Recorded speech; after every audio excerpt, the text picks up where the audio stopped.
दोस्तों नमस्कार, मैं महेंद्र, आपका हमारे YouTube चैनल एडवोकेट महेंद्र पे बहुत बहुत स्वागत है। दोस्तों आज हम बात करेंगे 498A के बारे में। दोस्तों जैसा आप जानते हैं 498A महिलाओं की क्रूरता से संबंधित एक IPC की धारा है। दोस्तों इस धारा को समझने से पहले हम यह समझ लेते हैं कि आखिर में क्रूरता क्या होती है। दोस्तों किसी भी महिला के प्रति उसके पति द्वारा या उसके रिश्तेदारों द्वारा की गई किसी भी प्रकार की प्रताड़ना, चाहे वह मानसिक हो चाहे वह शारीरिक हो, महिला क्रूरता के अंतर्गत आती है। दोस्तों 498A एक ऐसी धारा है जो महिलाओं को उनके दहेज संबंधी की गई प्रताड़ना के कारण उनकी जो मृत्यु हो रही थी उसको रोकने के लिए 1983 में इस धारा को संशोधित अधिनियम के द्वारा ले आया गया है।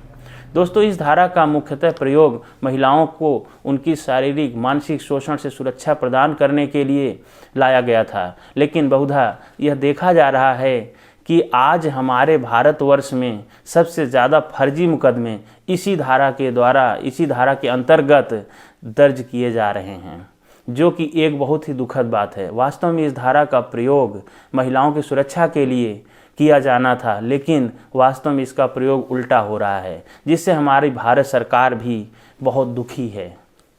और भारत सरकार ने इस धारा को कुछ न कुछ इसमें परिवर्तन करने के लिए संशोधन बिल भी लाने वाली थी, जो कि अभी तक नहीं लाया जा सका है।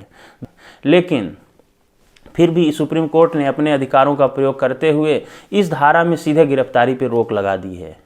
दोस्तों इस धारा को हम समझने से पहले इस धारा के दोनों पक्षों के बारे में जानेंगे, इसके सदुपयोग के बारे में भी जानेंगे, इसके दुरुपयोग के बारे में भी जानेंगे। इसको महिला पक्ष से भी लेकर के देखेंगे और इसको पुरुष पक्ष से भी लेकर के देखेंगे। वास्तव में जब इस धारा का नाम सुनते हैं तो तुरंत ही मन में आ जाता है कि अब जेल जाना तय हो गया है, लेकिन इसमें ऐसी कोई डरने की बात नहीं है।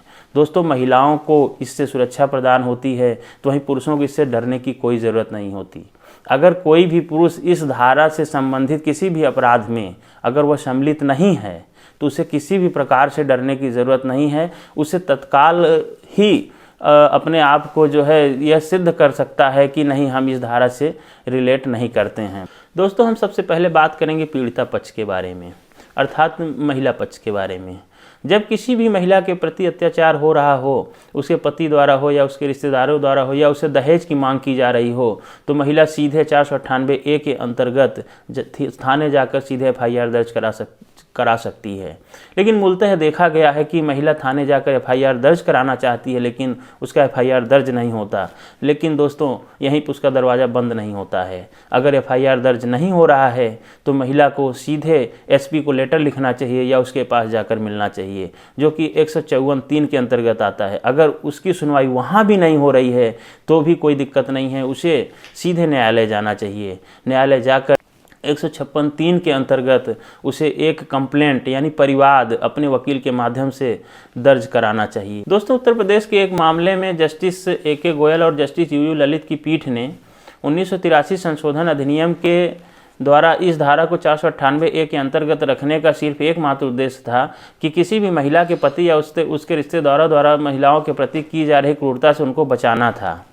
लेकिन यह क्रूरता उस स्तर पर होनी चाहिए थी कि यह आशंका जताई जा सके कि इस क्रूरता के द्वारा कोई महिला आत्महत्या कर सकती है। दोस्तों 498A के दोनों पक्ष के बारे में हम बात करेंगे। सबसे पहले पीड़िता पक्ष के बारे में बात करेंगे, जिसके लिए मूलतः यह धारा 1983 के संशोधन में ले आई गई थी। दोस्तों जब किसी पीड़िता यानी महिला के साथ क्रूरता हो, चाहे वो शारीरिक हो चाहे मानसिक हो या दहेज के लिए प्रताड़ित किया जा रहा हो, तो सबसे पहले उसे थाने जाकर FIR दर्ज करानी चाहिए। लेकिन बहुधा यह देखा गया है कि थाने में सामान्यतः FIR दर्ज नहीं होती है। दोस्तों उत्तर प्रदेश के एक मामले में जस्टिस AK गोयल और जस्टिस UU ललित की पीठ ने 1983 संशोधन अधिनियम के द्वारा इस धारा को 498A के अंतर्गत रखने का सिर्फ एकमात्र उद्देश्य था कि किसी भी महिला के पति या उसके रिश्तेदारों द्वारा महिलाओं के प्रति की जा रही क्रूरता से उनको बचाना था। लेकिन यह क्रूरता उस स्तर पर होनी चाहिए थी कि यह आशंका जताई जा सके कि इस क्रूरता के द्वारा कोई महिला आत्महत्या कर सकती है। दोस्तों हम बात करेंगे पीड़ित पक्ष के बारे में, अर्थात पुरुषों के बारे में। गिरफ्तारी का नोटिस मिलते ही प्राय सब घबरा जाते हैं, लेकिन इसमें घबराने की कोई बात नहीं है। इससे बचने के लिए आपको अपने वकील से मिलना होगा। लेकिन उससे पहले यह जान लेते हैं कि आखिर में इससे बचा कैसे जा सकता है। जैसा कि दोस्तों आप सब जानते हैं कि CRPC की धारा 437 और 438 में बेल का प्रावधान किया गया है। दोस्तों जैसे ही गिरफ्तारी का आपको नोटिस मिले, आप अपने वकील साहब से मिलिए और उनसे सीधे कहिए कि आप इसके लिए एंटीसिपेटरी बेल या अग्रिम जमानत दाखिल करने के लिए एक एप्लीकेशन तैयार करें। दोस्तों 437 और 438 के मापदंडों को पूरा करने के पश्चात ही आपको इसमें बेल दी जा सकेगी। लेकिन भारत के एक शरीफ नागरिक को इनके मापदंडों को पूरा करना कोई बहुत बड़ी बात नहीं है। अगर आप इन आपराधिक गतिविधियों में सम्मिलित नहीं हैं तो इसे बहुत ही आसानी से आप पूरा कर सकते हैं। दोस्तों बेल के लिए आपको न्यायालय के समक्ष जाना पड़ेगा और न्यायालय को यह प्रतीत होगा कि नहीं आप इन गतिविधियों में सम्मिलित नहीं हैं तो न्यायालय 15 दिन की बेल आपको इस शर्त पर अग्रिम जमानत प्रदान करेगा कि आप सुलह समझौता केंद्र जाएंगे और वहां पर जाकर अपने पारिवारिक मामले के विवादों को सुलझाएंगे। और आपको रेगुलर बेल तभी दी जा सकेगी जब सुलह समझौता केंद्र अर्थात मीडिएशन सेंटर से एक आख्या आएगी, न्यायालय को एक आख्या भेजी जाएगी जिसमें यह कहा जाएगा कि नहीं यह मामला सुलझ सकता है और सुलझ गया है, तो न्यायालय इसमें आपको रेगुलर बेल प्रदान कर देगी।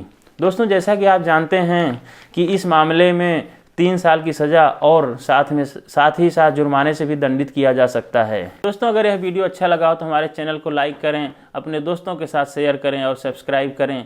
हाँ, अंत में ये कहना चाहेंगे कि अगर आप किसी और भी टॉपिक पे वीडियो चाहते हैं तो आप एक छोटा सा कमेंट डालें, हम उस टॉपिक पे वीडियो ज़रूर आपके लिए बनाएंगे। दोस्तों बहुत बहुत धन्यवाद।